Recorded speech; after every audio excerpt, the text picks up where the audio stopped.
चलो guys, a very good afternoon. कैसे हो आप लोग? आज अपन लोग क्या पढ़ने वाले हैं? आज अपन लोग पढ़ने वाले हैं नया टॉपिक जिसका नाम क्या है? Electromagnetic induction. ईएमआई करके टॉपिक है जिसको अपन बोलते हैं इलेक्ट्रोमैग्नेटिक इंडक्शन। तो बेटा before starting this electromagnetic induction बात को समझो। इलेक्ट्रोमैग्नेटिक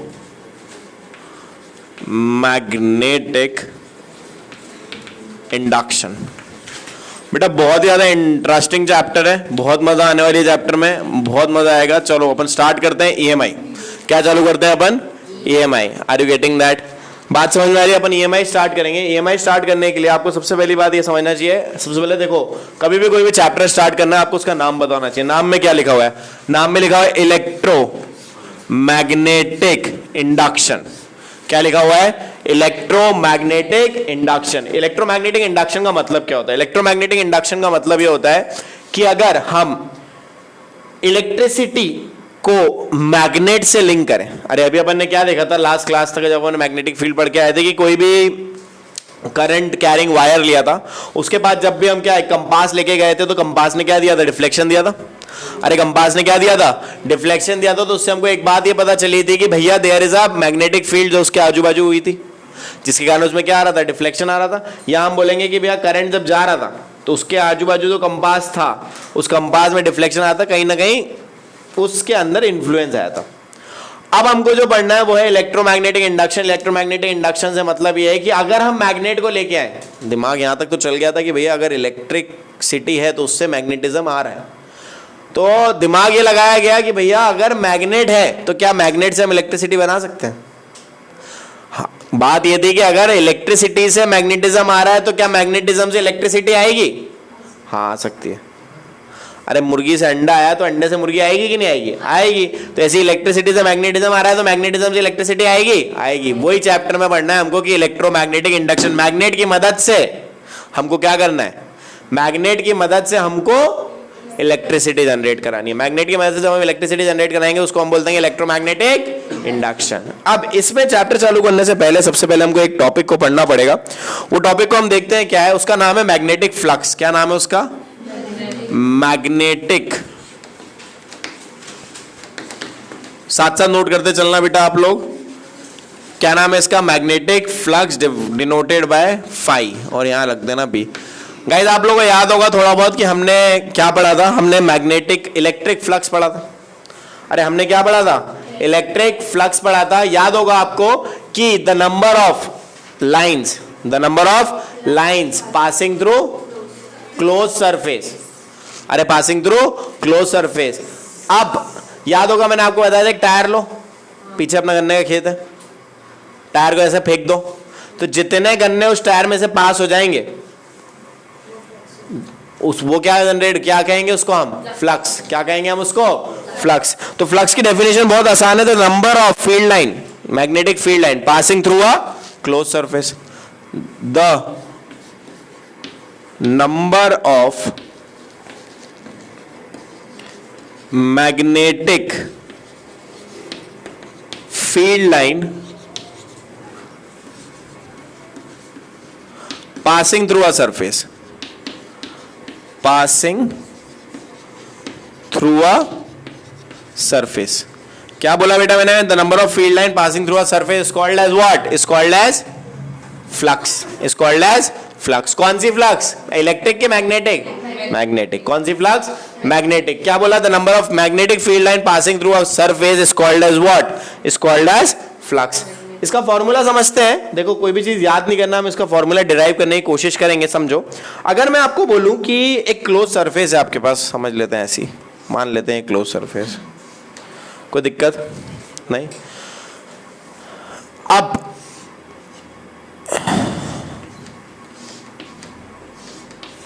एक मैग्नेटिक फील्ड थी, उसमें मैंने क्लोज सरफेस को रख दिया। Are you getting that? अरे मैग्नेटिक फील्ड थी, उसमें मैंने क्या कर दिया? क्लोज सरफेस को रख दिया। तो एक बात समझ में, कितने फ्लक्स कितनी है इसमें अभी? 2। अरे फ्लक्स कितनी है अभी? क्यों 2?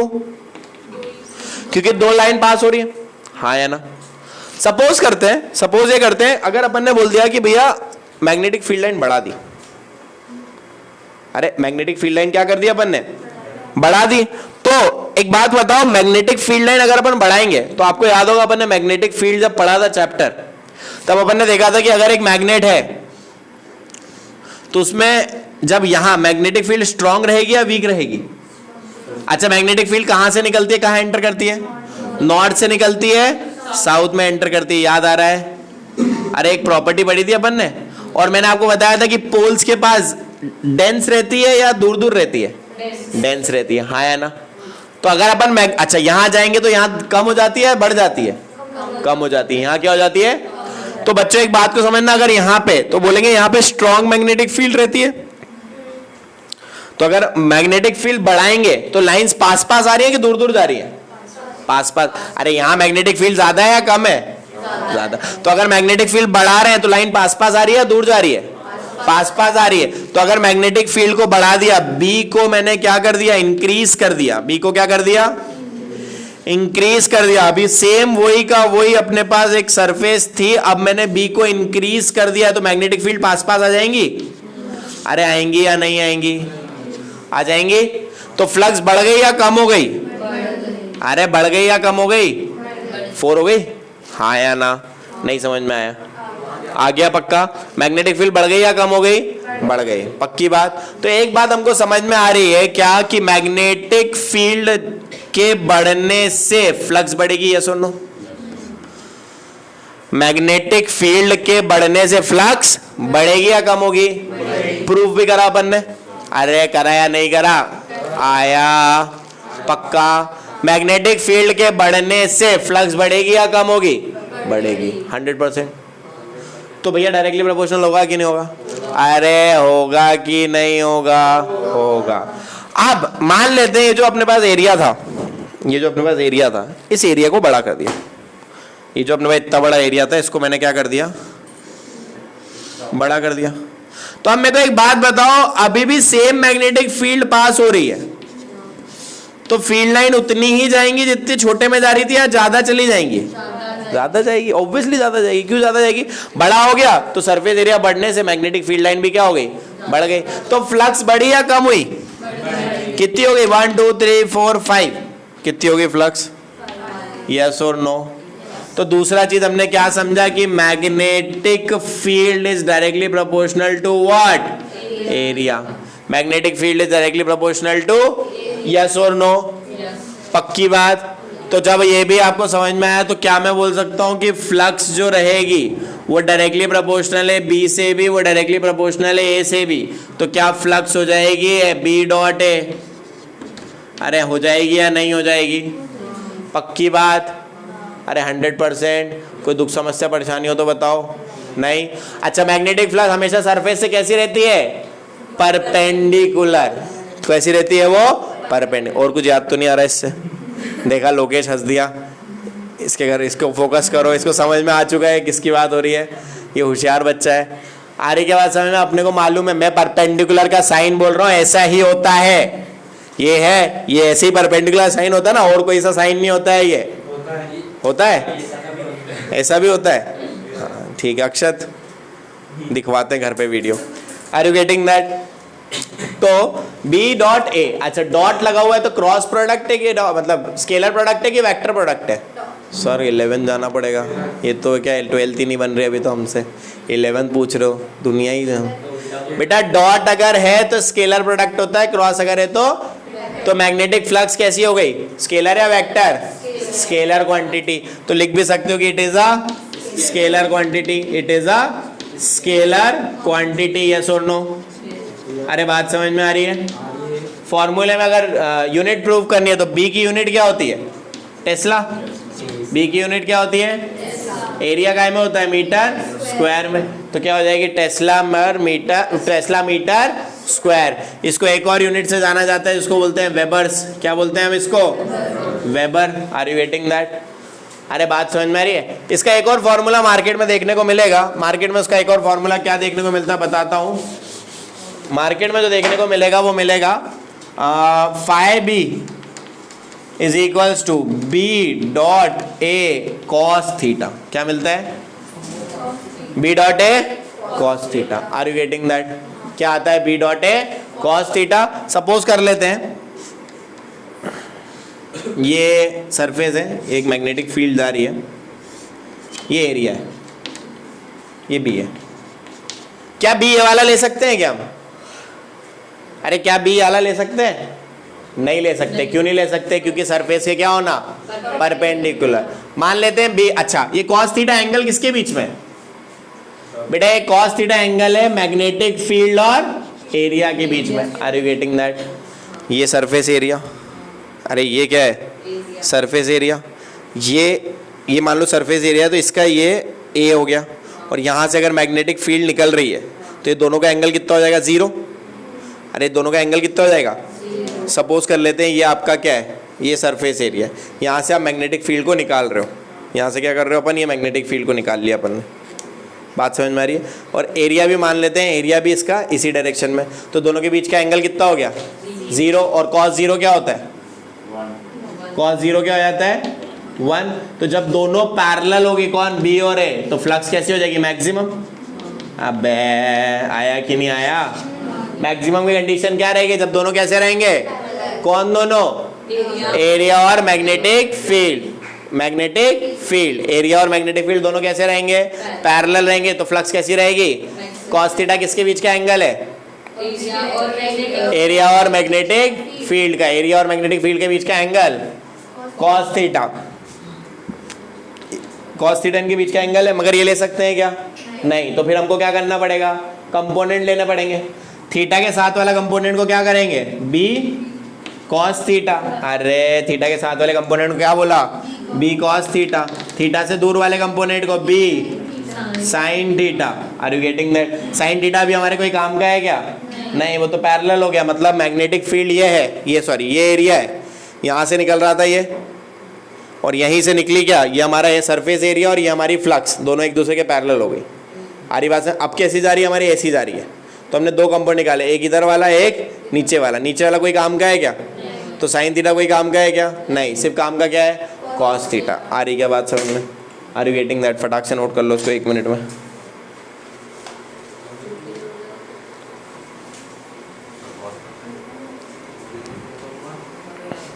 ठीक है, चलो बढ़ते हैं आगे। अब अपन अपना चैप्टर चालू करेंगे जिसका नाम क्या है? EMI। ओह माय गॉड,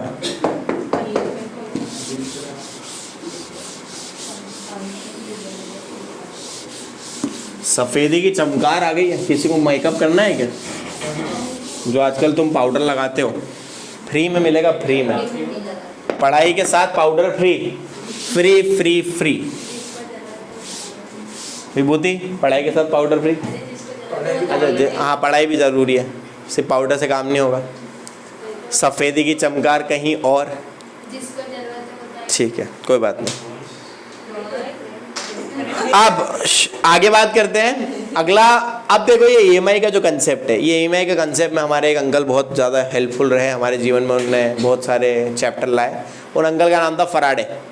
क्या नाम था? पराठे नहीं है वो, फराडे है, भुक्कड़ो। बेटा फराडे का एक्सपेरिमेंटल ऑब्जर्वेशन समझते हैं।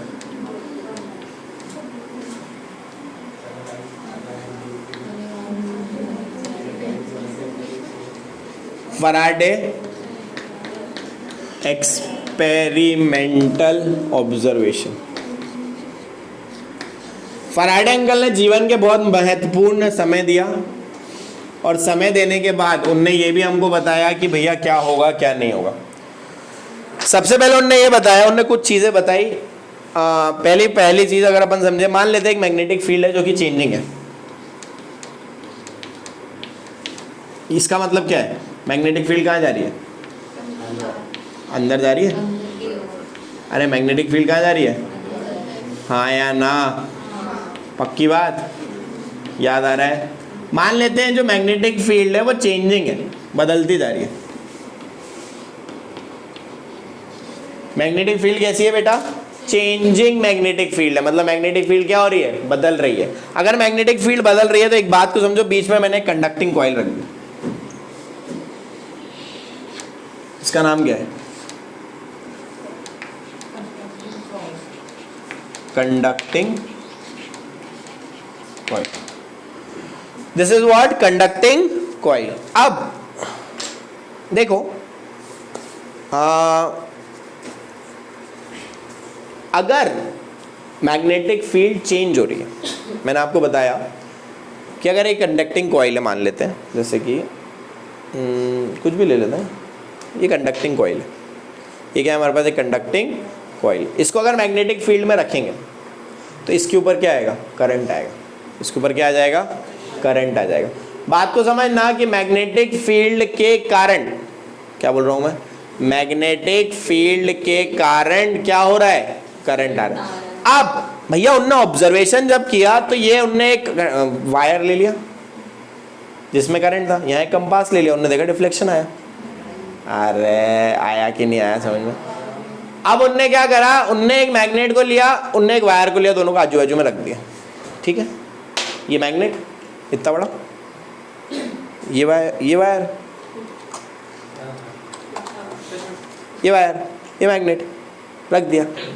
आजा करंट आजा, एक बार आजा आजा, नहीं नहीं आया।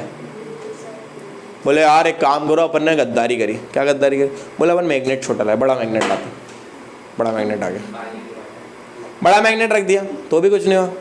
करते रहे करते रहे करते, एक मिनट को थक गए वो बेचारे, प्यास लग गई उनको।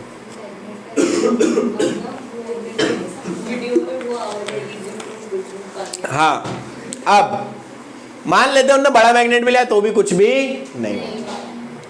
उन्होंने क्या बोला, उन्होंने फिर क्या हुआ, गुस्से में हटाओ, और जैसे ही उनने वो हटाओ किया, उन्होंने इस मैग्नेट को जैसे ही हटाया, इस कॉइल, इस वायर में करंट आया। मैग्नेट को हटाया, करंट आया। आया क्या, तो उनको समझ में आया कि भैया ये ऐसे रखे रखे काम नहीं होगा, क्या करना पड़ेगा, कुछ ऐसा हिलाना डुलाना पड़ेगा, तब जाके क्या होगा, इस वायर में करंट आएगा। आया क्या, तो इसलिए ये बी क्या है, चेंजिंग है, तो बताओ करंट आएगा या नहीं आएगा, पक्का, यस और नो, पक्की बात। अरे हाँ है ना, अगर बी जो है वो चेंजिंग है तो करंट आएगा या नहीं आएगा, आएगा। बात समझ में आ रही है, एक बात। दूसरी बात उनने ये देखी, पहला ऑब्जर्वेशन तो ये कर लिया, दूसरा ऑब्जर्वेशन क्या किया उन्होंने, फर्स्ट ऑब्जर्वेशन कि कंडक्टिंग कॉइल है जिसका साइज छोटा है, उसके बाद बी क्या है, चेंजिंग है। सेकेंड ऑब्जर्वेशन में उन्होंने क्या करा, अभी भी मैग्नेटिक फील्ड तो ऐसी ली,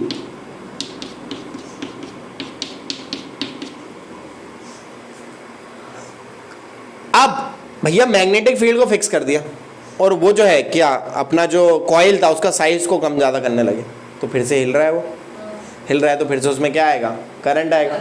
अब बी जो है वो कैसा हो गया, कांस्टेंट। अरे बी जो है वो कैसा आ गया, कांस्टेंट। मगर हमारी जो कॉइल थी,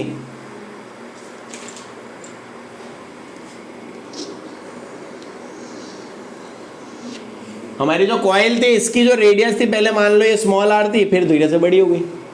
बड़ी के लिए एक काम करो, उसको बड़ा करने के लिए चेंज कर दो कलर।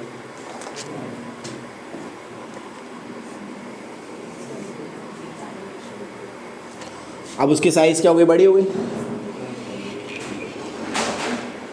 और साइज बड़ी हो गई तो ये अब जो रेडियस हो गई वो कितनी हो गई, कैपिटल आर हो गई। अब जो रेडियस हो गई वो क्या हो गई, कैपिटल आर हो गई। Are you getting that? अरे बात समझ में आ रही है? अब एक दो ऑब्जर्वेशन तो ये हो गए, तीसरा ऑप्शन क्या, तीसरा ऑब्जर्वेशन उन्होंने क्या किया, बोले एक काम करो, बोले हाँ बोलो, बोले अच्छा ये size of the coil, size of the coil changing. तीसरे ऑब्जर्वेशन में उन्होंने क्या किया, तीसरे ऑब्जर्वेशन में उन्होंने बोला, बोले एक काम करते हैं, बोले हाँ बोलो, बोले अगर मैं कॉइल को पलटा दूं, अरे कॉइल की डायरेक्शन चेंज कर दूं, तो भी क्या होगा, करंट आएगा। अरे तो भी वेरिएशन आएगा ना करंट में, पहले इस डायरेक्शन में था, अब डायरेक्शन उसकी क्या हो जाएगी, बदल जाएगी।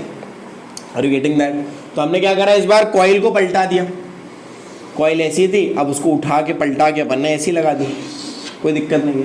तो हमने क्या करा, बी को भी फिक्स रखा,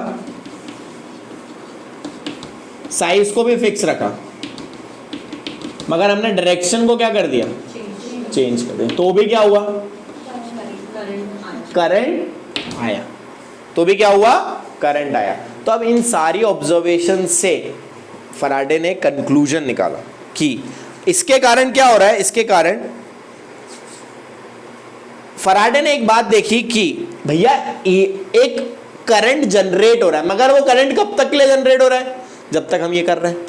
अरे ये हमारे पास क्या था, ये हमारे पास वायर था, ये हमारे पास मैग्नेट था, ये मैग्नेट से मैग्नेटिक फील्ड चेंज हो रही है, चेंज हो रही है, ऐसी ऐसी करूँगा चेंज हो रही है, तो इसमें क्या है, करंट है। जब तक फिर रोक दिया तो करंट रुक गया, इसको बड़ा कर दिया करंट आ गया, छोटा कर दिया करंट कम हो गया, बड़ा कर दिया करंट आ गया, छोटा कर दिया करंट कम हो गया, फिर भी करंट वेरिएशन हो रहा है। तो ये कोई हेरा गेरा नत्थु गेरा करंट थोड़ी था, इसको हमने क्या बोला, इंड्यूस्ड करंट। क्या बोला मैंने इसको, इंड्यूस्ड करंट, या अपन इसको ईएमएफ भी बोल सकते हैं। क्या बोल सकते हैं हम इसको, इंड्यूस्ड करंट या EMF. Are you getting that?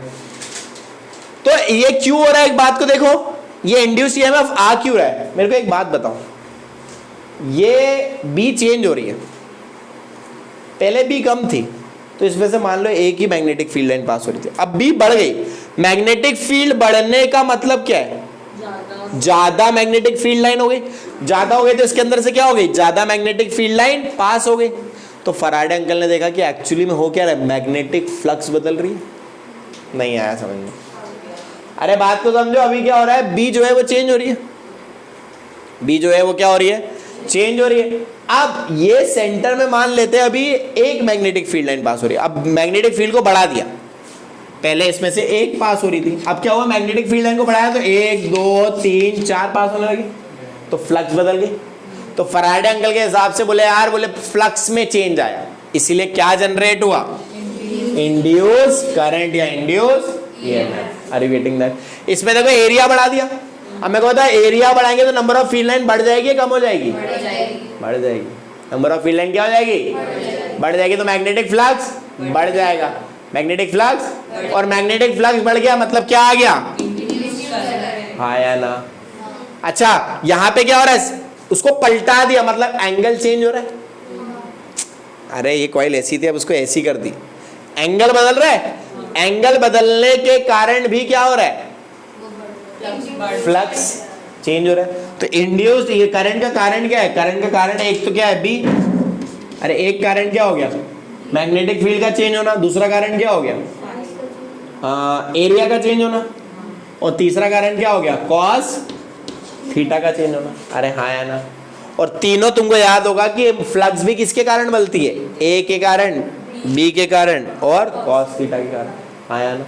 तो ऐसा कह सकते हैं फराडे अंकल ने यही डिराइव किया कि जो इंड्यूस ईएमएफ या इंड्यूस करंट है वो एक्चुअली किसके कारण बन रहा है, किसके कारण बन रहा है, मैग्नेटिक फ्लक्स के। अरे किसके कारण बन रहा है, मैग्नेटिक फ्लक्स के चेंज होने के कारण जो है वो क्या आ रहा है, इंड्यूस करंट आ रहा है, इंड्यूस ईएमएफ आ रहा है। इंड्यूस का मतलब क्या है, पहले तो ये समझते हैं। हाँ हाँ, जनरेट होना, और कुछ, इंड्यूस का मतलब बताओ। इंड्यूस का मतलब अपन एक तरह से बोल सकते हैं कि धोखेबाज, धोखेबाज, हाँ सही में धोखेबाज। मैं बताता हूँ वो कैसे। उसके पहले फराडे का लॉ समझ में आया। अब फराडे का फर्स्ट लॉ लिख लो पहले, सबसे पहले। ये इसमें से कुछ नोट करना है तो फटाफट नोट कर लो।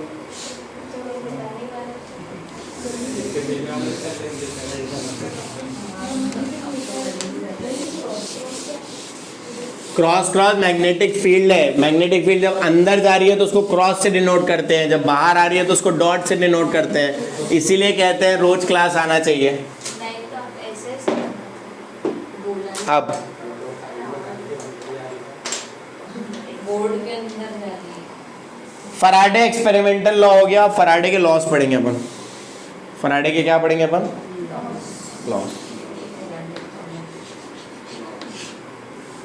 First law,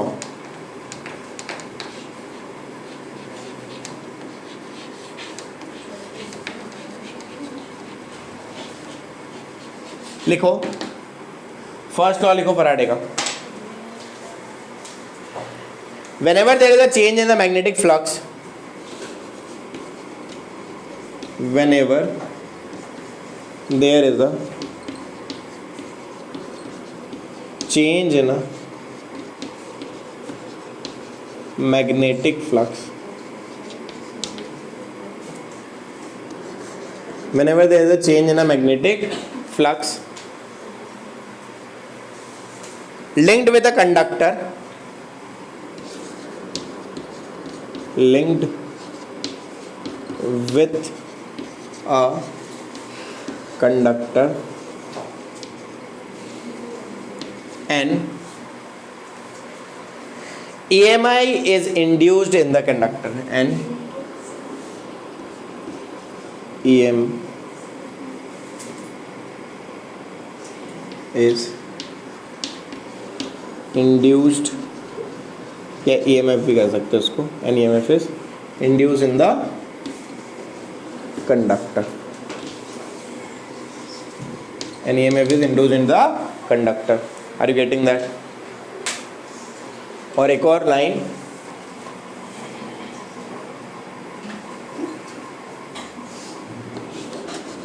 if the conductor forms a closed loop and induced current will be produced, and induced current will be produced.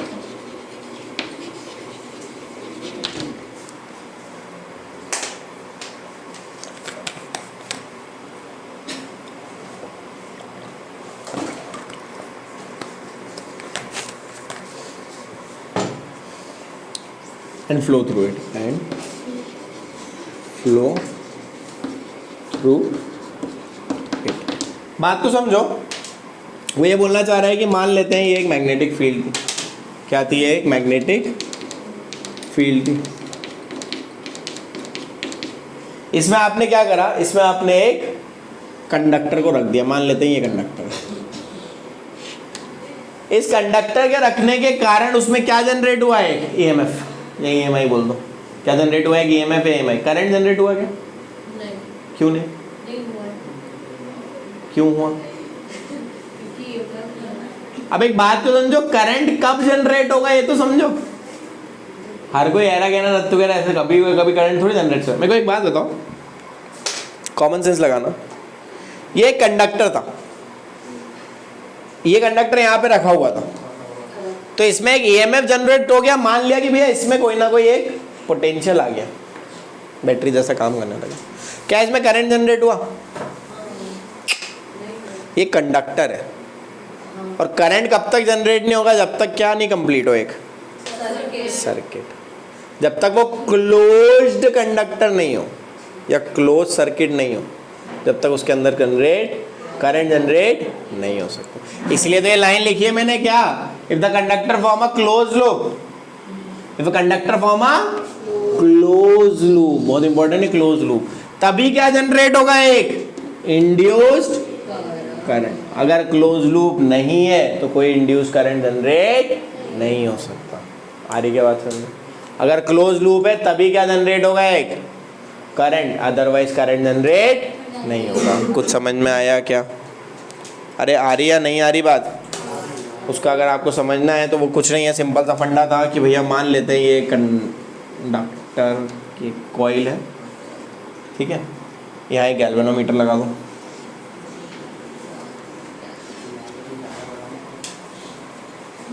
ये नॉर्थ पोल, ये साउथ पोल, इस मैग्नेट को इसके पास लाऊंगा तो क्या ये डिफ्लेक्शन दिखाएगा? बिल्कुल दिखाएगा। अरे दिखाएगा या नहीं दिखाएगा? करंट जनरेट हो जाएगा, आई डैश बोल देता। इसको पास में ले गए तो भी, दूर ले गए तो कम हो जाएगा, पलटा दिया तो चेंज हो जाएगा। यही सब तो पढ़ा अपन ने। अरे हाँ या ना, पक्की बात। इसका एक और डेफिनेशन या एक और वो लिख लो, whenever there is a, अच्छा एक बात को समझना, ये इंड्यूस ईएमएफ कब तक रहेगा? जब तक मैग्नेट आसपास होगा। तो हम ये बोलेंगे कि induce EMF last till when, till the time magnetic flux is changing. अगर मैग्नेटिक फ्लक्स चेंज हो रही है तब तक ही EMF रहेगा, नहीं तो EMF नहीं रहेगा। समझ में आ रहा है? मैग्नेटिक फ्लक्स चेंज हो रही है तो EMF रहेगा, नहीं तो EMF नहीं रहेगा। समझ में आया एक बात? दूसरी बात समझना, अब ये आपके पास सर्किट था, ये आपके पास मैग्नेट था। अरे ये आपके पास सर्किट था, ये आपके पास मैग्नेट था। अगर ये मैग्नेट दूर जा रहा है, ये यहीं है, तो क्या EMF जनरेट हो रहा है? हाँ, कम हो रहा है, मतलब डायरेक्शन चेंज हो रही है। ये पास में आ रहा है तो ये यहीं है। अब ये जो है ये कॉइल आगे पीछे हो रही है तो भी जनरेट होगा, बिल्कुल होगा। तो क्या मैं कह सकता हूं कि ये रिलेटिव मोशन पे डिपेंड कर रहा है? अरे इंड्यूस EMF का जनरेट होना किस पे डिपेंड कर रहा है? किसके रिलेटिव मोशन पे? मैग्नेट के और कॉइल के, सर्किट के, कॉइल के। अरे बात समझ में आ रही है? किस किस के उस पर डिपेंड कर रहा है? मैग्नेट के और कॉइल के या सर्किट के। Are you getting that? बात समझ में आ रही? अच्छा, मोशन कैसा होना? रिलेटिव। मोशन कैसा होना? ऐसा नहीं कि मैग्नेट ये है, ये टू टू टू टू टू, तो ये भी दोनों साथ साथ जा रहे हैं, ये दोनों इधर इधर आ रहे हैं, तो कोई जनरेट होगा क्या? नहीं, उसमें जितनी मैग्नेटिक फील्ड लाइन जा रही थी उतनी जा रही है ना भाई। हाँ, ढूं इधर दे, रिलेटिव होना, तू आगे आगे मैं पीछे पीछे। अरे हाँ या ना? समझ में आ रहा है? जब रिलेटिव होगा तभी क्या होगा? तभी EMF जनरेट होगा, ना तो EMF जनरेट नहीं होगा। समझ में आ रही क्या? अरे बोर हो गए क्या? गाना गाऊं? मैं हूँ जान नहीं? चलो ये लाइन लिख लो। Whenever there is a relative motion,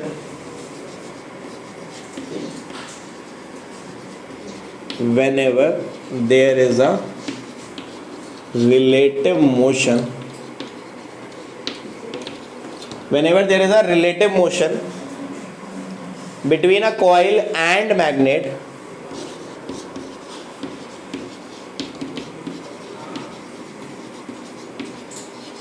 whenever there is a relative motion between the coil and the magnet and EMF is induced in the coil, and EMF is induced in the coil, bracket में आप conductor भी लिख सकते हो।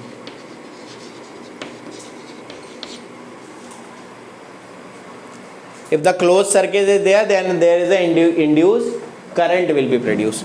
इसके आगे एक और लाइन लिख सकते हो कि if it is a closed circuit, then an induced current will be produce. Current कभी प्रोड्यूस होगा? जब वो क्लोज होगा, अदरवाइज नहीं होगा। An induce current will flow through it, will flow through it. Are you getting that? If it is a close circuit then an induced current will flow through it. आ रही क्या बात समझ में? Are you getting that? ये था Faraday का कौन सा लॉ? पहला लॉ।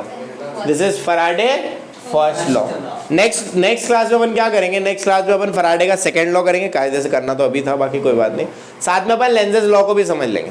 तो दो चीज़ें अपन नेक्स्ट क्लास में खत्म करने वाले हैं, फराडे का लॉ प्लस लेंजेस का लॉ। छोटा वीडियो है, फटाफट देखो। नेक्स्ट वीडियो के लिए लाइक सब्सक्राइब करना मत भूलो ताकि आपको नोटिफिकेशन आते रहे। इसके अलावा if you have any doubt let me know. बात समझ में आ रही है? और क्रैश कोर्स चालू कर लेंगे अगर हुआ तो, ताकि अपना कोर्स फटाफट से हो जाए एक बार और। ठीक है, तो आज के लिए इतना काफ़ी है। Don't forget to like subscribe. Tata bye bye, see you, शब्बा खैर, गुजराती।